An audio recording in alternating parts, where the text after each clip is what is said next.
તો આવી રીતે આમ ક્રોસ, બરાબર. હવે આને આમ કરીને આવી રીતે થોડુંક આગળ લઈ જવાનું, અહીંયા સ્ટ્રેટ રહેવું જોઈએ, બરાબર.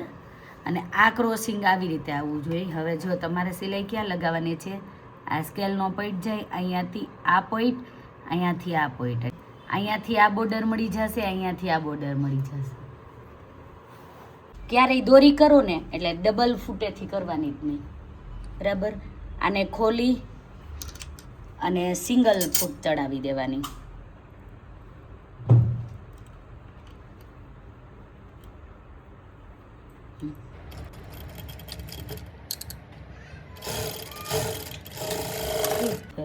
બાકી સરસ થઈ જાય, બરાબર. જો થોડીક મોટી રાખીને આવી રીતે ગાંઠ લગાવી દેવાની. પછી જે આ સાંધો મેર્યો હોય એ અંદર રહેવો જોઈએ. આ રીતના આમ ગાંઠ રાખી આમ ફોલ્ડ કરી દેવાનું. પછી આવી રીતે રાખી અને સિલાઈ મારી દેવાની. જે આ પહેલી સિલાઈ મારો અહીંયા એ એકદમ દોરા ઉપર 2-4 વાર રિવર્સ મારી દેવાની, એટલે દોરા સાથે ફિટ થઈ જાય સિલાઈ. હવે એકદમ નજીક મારવાની, બંધ કરી દેવાનું, તે ફોલ્ડ કરી દેવાનું. દોરા ઉપર સિલાઈ ન જાવી જોઈએ, દોરાથી થોડું એવું દૂર રાખવાનું. મીન્સ કે તમારે જેટલી પાતળી કરવી છે એટલી નજીક સ્ટીચ લગાવવાની.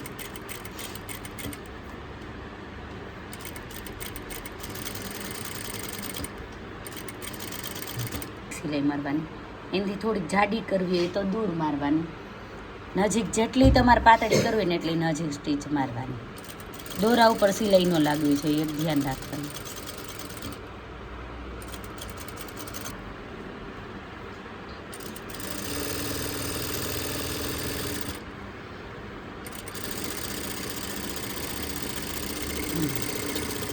આ થોડુંક ખેંચીને જોઈ લેવાનું. જો તમારે સિલાઈ દોરી ઉપર લાગી હોય ને, દોરા ઉપર, તો ખેંચાશે નહીં, બરાબર. એટલે જો આવી રીતે પૂરેપૂરું ખેંચાવવું જોઈએ. વધારાની બરાબર એ કટ કરી નાખવાની.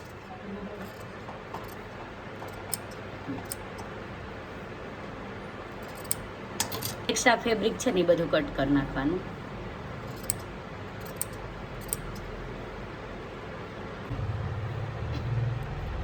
આવી રીતે આમ ધીમે ધીમે ખેંચવાનું.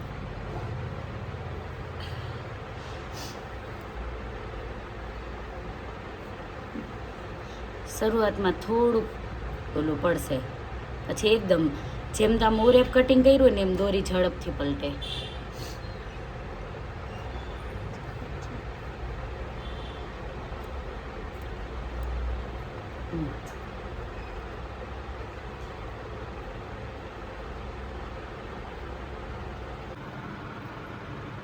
આ છે ને મેં એકદમ પાતળી કરી છે.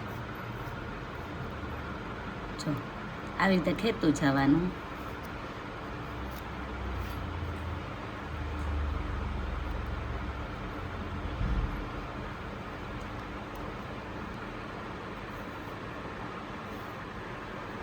જો રાખો,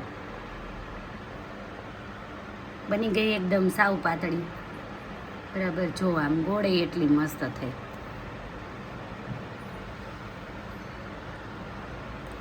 કલર જ એવો આવે છે.